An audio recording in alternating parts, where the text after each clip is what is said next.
DUI charge is serious, with serious consequences. Even on a first DUI in Alabama, you can be sentenced to up to 1 year in jail. You can also be fined $600 to $2,100 and pay court costs anywhere from $200 to $300 up to $600. You can also have your license suspended for 90 days or revoked for a year depending on the circumstances. And you can also be required to install an ignition interlock device on your vehicle if you meet certain criteria. And you could be required to attend the court referral program as well. We understand how you feel. We've represented 1,000+ people on DUIs and have handled thousands of cases throughout the state of Alabama. We know that you're scared. We know that you're anxious. We know that it is very, very difficult to decide which attorney to hire to represent you. The one thing that you need to know is that you definitely need an attorney to help you through the web of pitfalls that are out there, because DUI defense is very complicated if it's done correctly. It's just hard to know for you as a layperson exactly who to hire, or if what someone on the phone with you or who is conversing with you is giving you the correct information.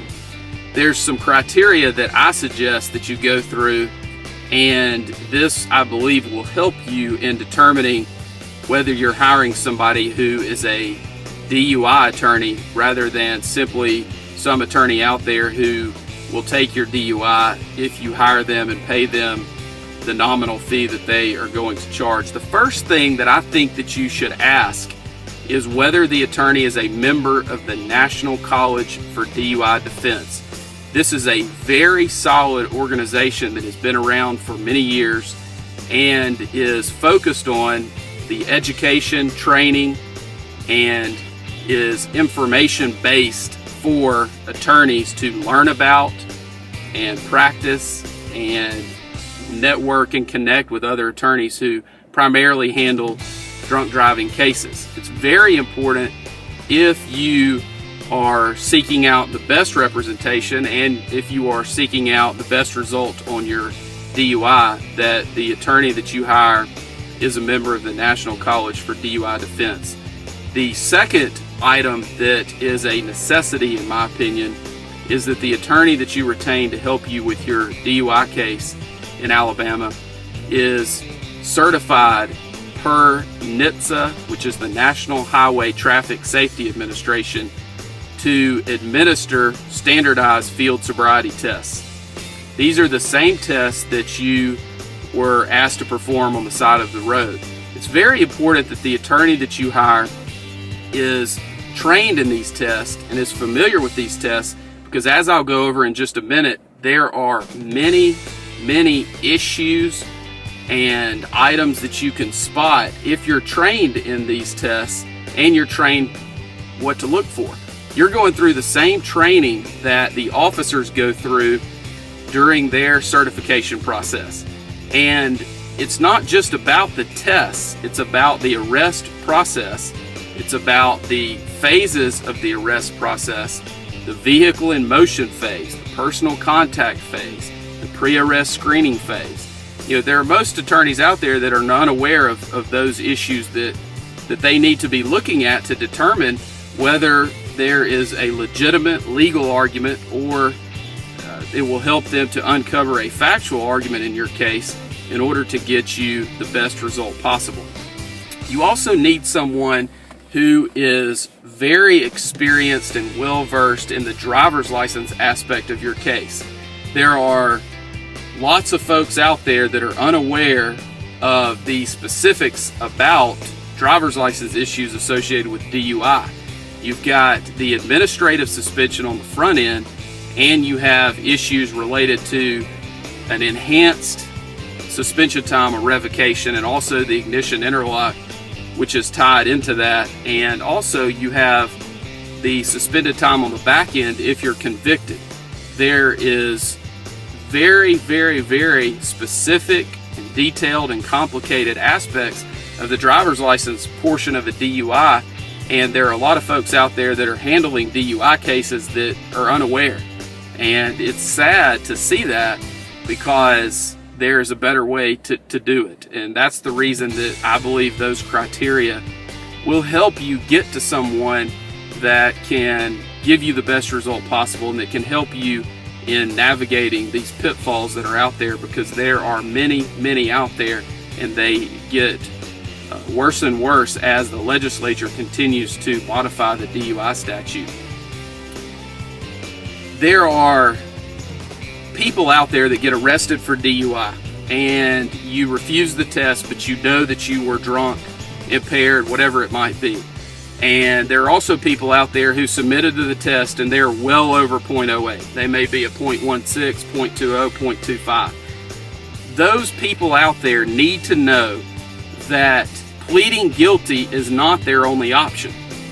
They need to know that there are lawyers out there, such as myself, and there are other good DUI defense attorneys in the state of Alabama that know how to litigate these cases, know what to bring up, and know how to handle these in a way that is going to get you the best result possible. And it's very important that you hook up with and work with someone that understands the ins and outs of DUI defense, because even though you may feel like your case is hopeless, there is a way to suppress some of this information, to suppress some of these tests, to keep information out of evidence, or to negotiate and work something out so that charges may be dismissed or reduced for a non-DUI disposition. Because our goal in every single DUI case that we handle is to either have the DUI dismissed or to have it reduced and settle the case for a non-DUI disposition. If those two things are not possible, the next step for us is trial.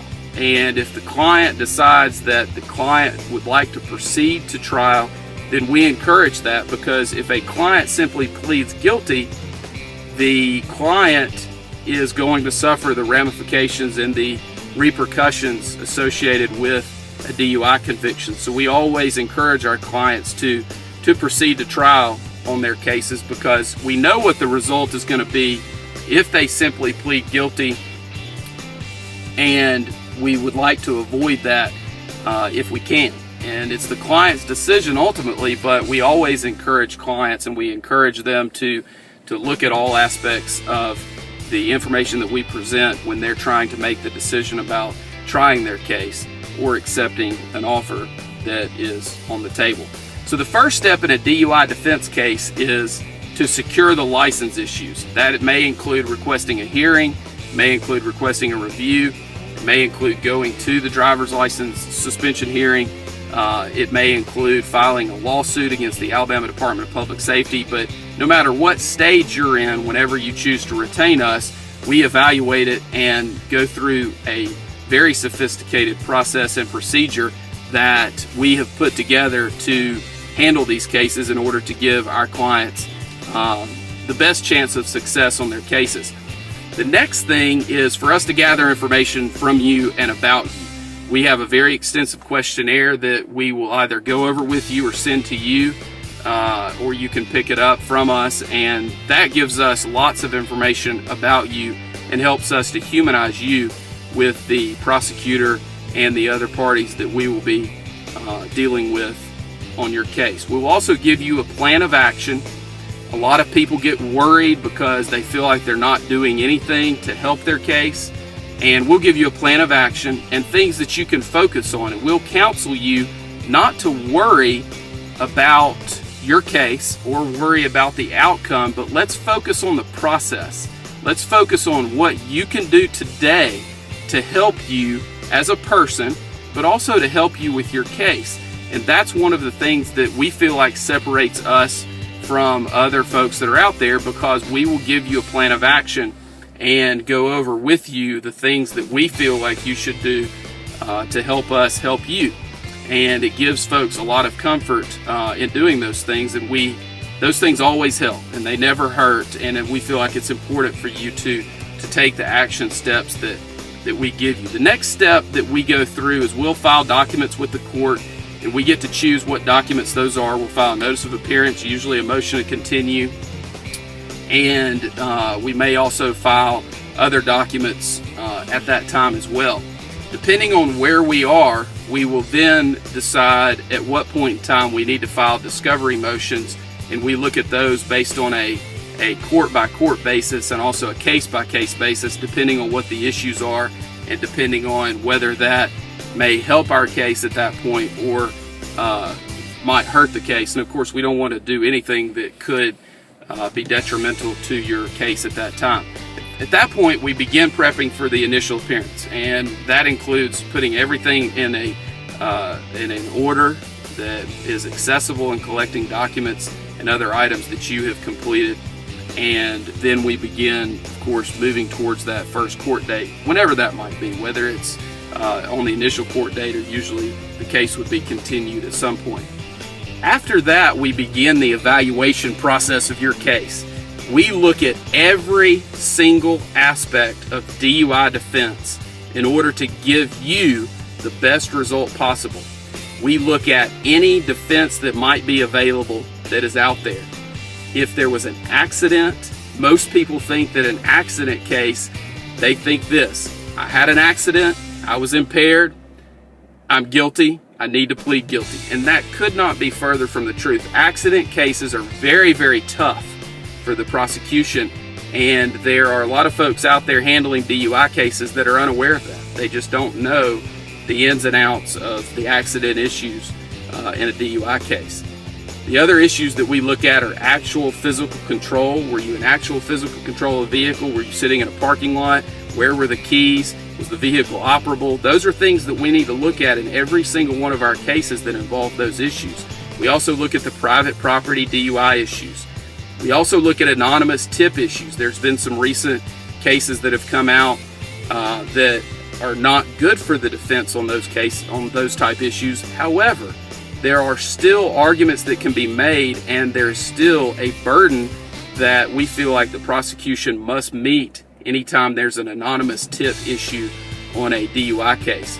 We also look at issues about whether you were asleep at the wheel, whether there were passengers, whether there are other issues associated with actual physical control, whether you're on private property, what are the issues associated with how the officer got to you where you are.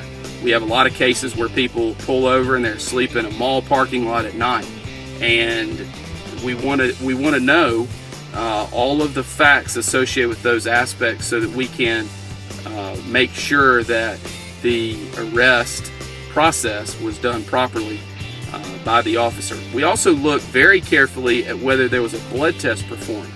There are many folks out there who assume that a hospital blood test is reliable and is one that should be looked at closely as one that is foolproof as far as introduction into evidence and that it comes in every time. And the answer to that is absolutely not. The hospital blood testing process for blood alcohol content is definitely not something that is or should be relied upon, because the testing is not valid, it's not scientifically reliable, and should not be admitted into evidence in our opinion. We also look at the process that a state trooper may have had blood drawn at the hospital provided to him, and he uses the blood kit and sends it to Alabama Department of Forensic Sciences in order to have the blood tested there. Those tests are much more accurate, we feel like, but there are still many processes and procedures such as chain of evidence and other items that must be followed very closely in order for that to come into evidence and be reliable. We also look at any issues that are associated with your case related to the Draeger breath test and any issues that come up there, whether it's the 20-minute deprivation period, whether you may have had mouth alcohol, whether you burped or belched during the 20 minutes prior to the test. There are implied consent issues where you provided proper implied consent warnings associated with the suspension of your license if you choose to refuse the test. And all those are issues collectively that we look at when determining whether a breath test that you submitted to and that ultimately provided a result that was printed on a certificate of breath alcohol analysis, and whether that should come into evidence under the rules of evidence or under the statutory guidelines that must be strictly complied with under Alabama case law in order to just come into evidence without them having to go through the normal process for scientific evidence to get that into the evidence of the case, whether in front of a judge or in front of a jury. We also look at whether the stop of your vehicle or the initial encounter with you was done in a way that is legal and that is constitutional. It's very important to look at that, because if there was no reasonable suspicion of violation of the law, then the officer should not have pulled you over. And if we can prove that, then we can likely have all evidence that may be admitted or that was collected against you suppressed.